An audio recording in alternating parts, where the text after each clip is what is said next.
sarado.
Ito na guys, nililinis ko na yung injector, tapos papalitan ko na rin siya ng mga filter kasi yung filter ano na, barado na. Ayan o, may mga kalakalawang na sa loob. O, papalitan na natin ng ano to, injector filter. So nandito yung pamalit ko na filter. So bali papalitan ko muna yan lahat. Yung isa, napalitan ko na yung isa. So, ito na yung napalitan ko. Ito na yung napalitan ko na isa. Yan.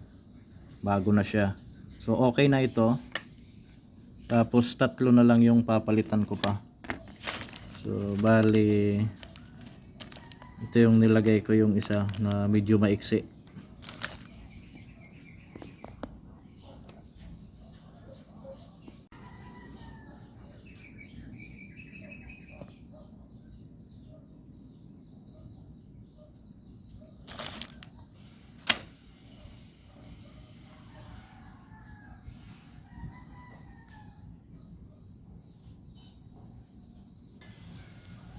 Bali ito na yung mga lumang ano, lumang injector filter. Tapos dalawa na lang yung papalitan ko. So ganito lang yung pagpapalit niya, no.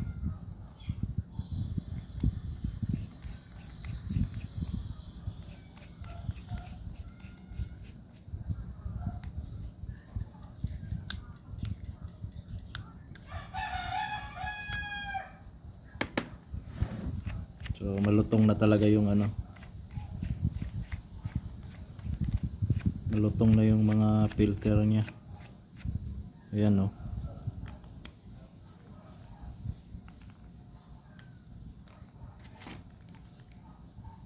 halos na ano na siya, nadudurog.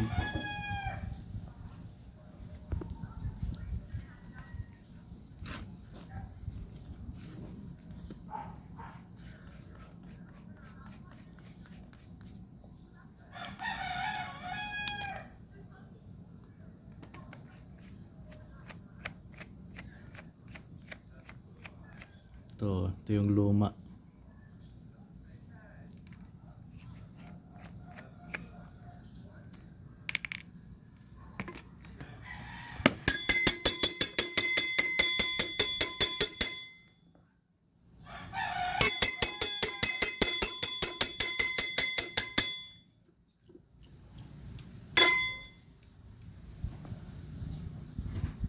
Ito naman yung bago na ikakabit natin ito.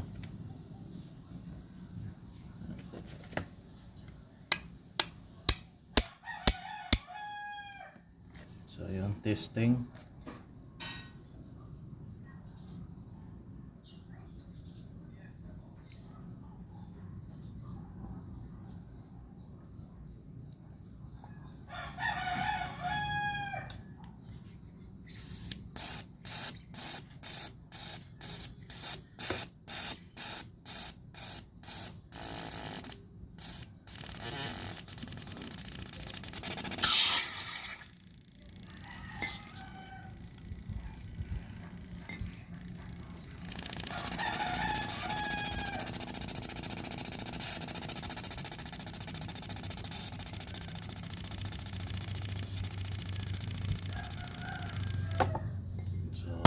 Okay na to. So isa na lang. Last, ito na yung isa. Last na lilinisin.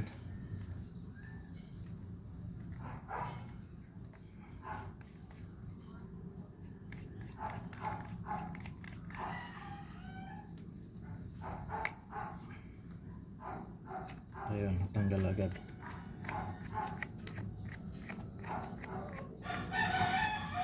Ayan.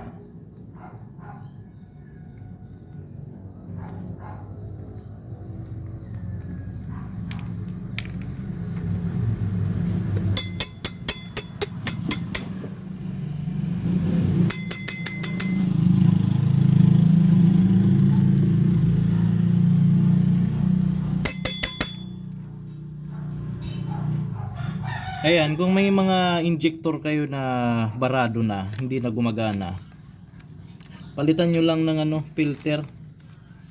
Saka linisin nyo lang.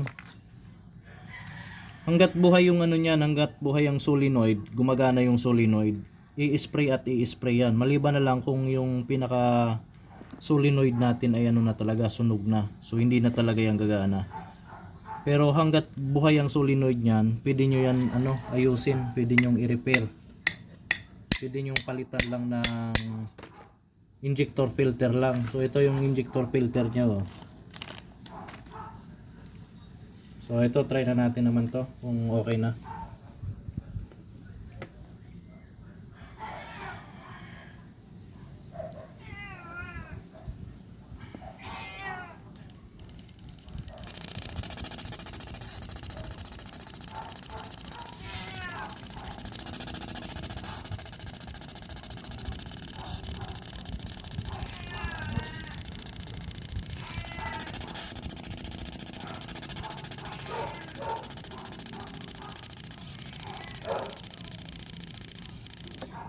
So ayan, okay na yung apat. Ay, babalik ko na lang to.